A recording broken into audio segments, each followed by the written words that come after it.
Dobrodošli na kanal Isposta Online, koji je nastao udruženim snagama takozvanih istočnjaka, što evropskih, budući da dolazimo iz istočne Evrope, što zbog činjenice da većina nas živi na Bliskom istoku.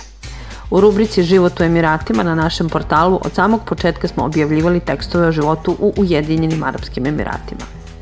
Ukoliko pratite rad našeg sajta, znate da su te priče uglavnom aktuelnosti koje se tiču svakodnevnog života u ovoj zemlji.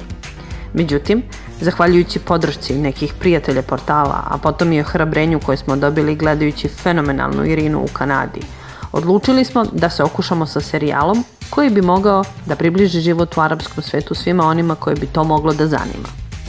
Od opšte priče o samoj zemlji, preko tema kao što su informacije o preseljenju, načinu života, troškovima, poslovima, druženju, alkoholu i kobasici, preko kulture, priče o našoj zajednici, pa sve do glavnih atrakcija, ali i skrivenih dragulja Ujedinjenih Arapskih Emirata, a zatim i ostalih sličnih priča koje bi vas mogle zanimati, bavit ćemo se u narednim nedeljama i nadamo se mesecima.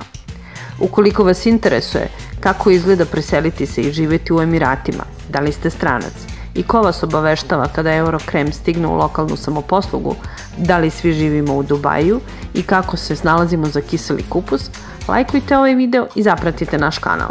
Već sa prvom pričom o životu u Emiratima vidimo se iduće nedelje. U međuvremenu, čitajte nas na našem sajtu.